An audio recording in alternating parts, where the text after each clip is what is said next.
Hey, we're very disappointed to lose that game. I mean, we started off great. You know, I knew they knew, our players knew, and I knew, and we kept reminding them they're going to make a comeback, and we gotta hold them off. And you know that those missed free throws at the end and a couple of turnovers really were the difference in the game. If we don't turn, I don't even want to go who turned it over, but we had 2 turnovers, and then we missed some key free throws, I believe. Again, I'm not going to go into names, but we missed some free throws when we had to have them.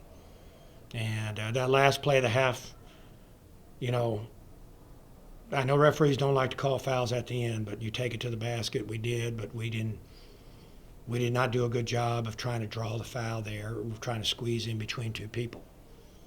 And the whole thing was do not go to the basket and avoid contact. Get hit and get to the free throw line because they're going to be there if we go. So it was a great game by Ethan Montavo. I hate to see him waste such an effort on a loss like that. He played a wonderful game. We hit some big shots there at the end to bring us back, and they hit a big shot too. And they actually both shots at the end of the half were contested, I believe, and they just made great shots. That's why they're 16-2.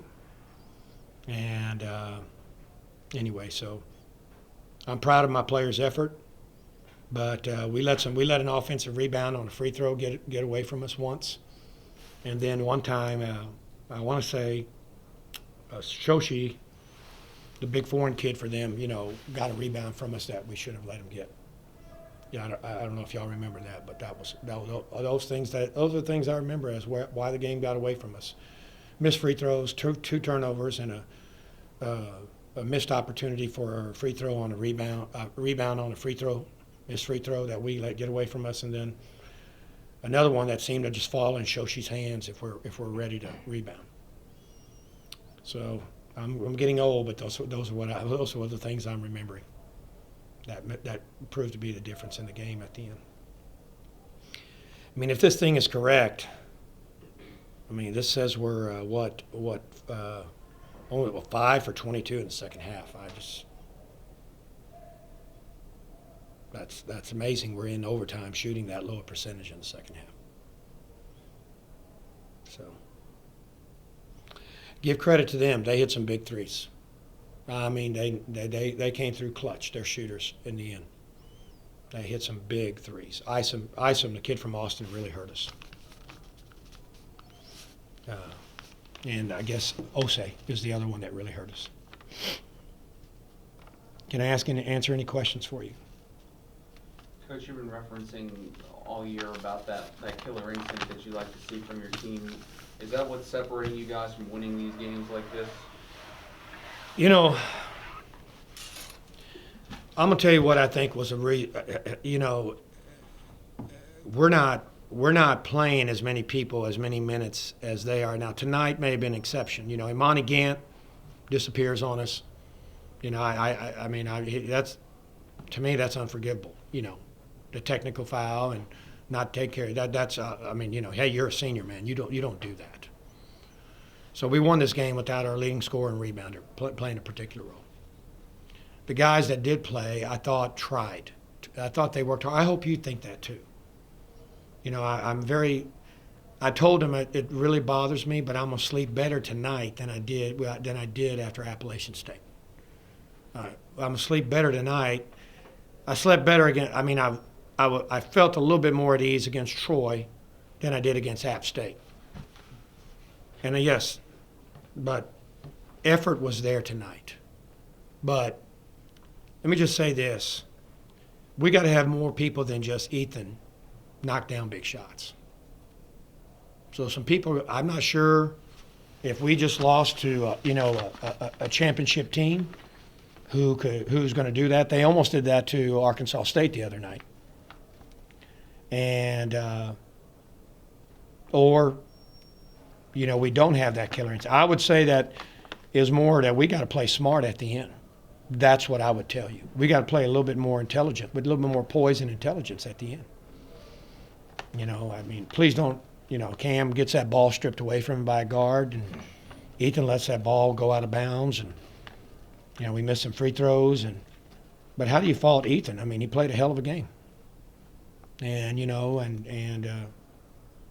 so. But they're getting more we got 3 guys scoring points, and they got 1, 2, 3, 4 with another one we got one with 8. So we were 1 scorer behind them. That scorer, the person we missed tonight, scoring some points for us was Monty Gann. We had no inside game. Malcolm McCray had 8. Monty had 2. And in an overtime game, we should be getting more points inside than we did.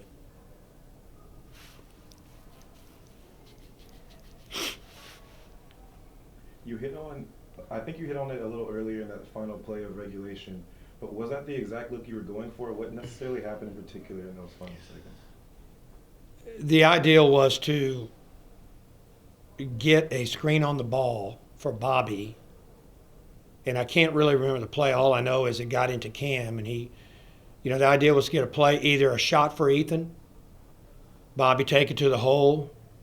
I believe we had Caven screening on the ball, and Caven was to pop. Okay? The odd ball was not to get into, into Cam. No, it wasn't. You're supposed to I wanted the ball into the 2 shooters' hands, Ethan and Caven. Caven goes screen on the ball for Bobby, and, pick and pop. Bobby, try to take the ball to the hole. If it isn't there, look for Ethan over here on the opposite wing. And I was telling Ethan, if they're on you, they probably won't get off of you. You got to try to get them up in the air, shot fake them, get them up in the air, and draw the foul. And I told Bobby, if you go to the hole, you got to try to draw that foul.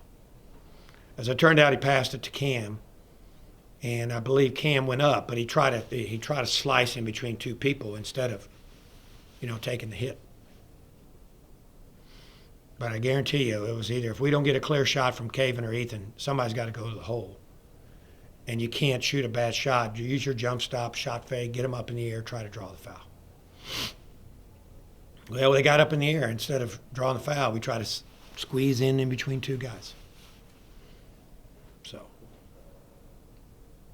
I guess as well, team started off real hot early. What do you think the difference was opening from the first half to opening of the second half? I'm just going to tell you, we were ready to play a little bit better than they were to begin the game.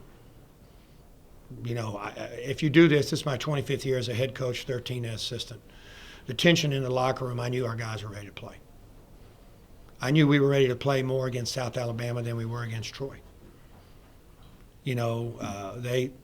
This is why people on the road lose if they're not a really good team, because they don't come ready to play. And however, this team came back.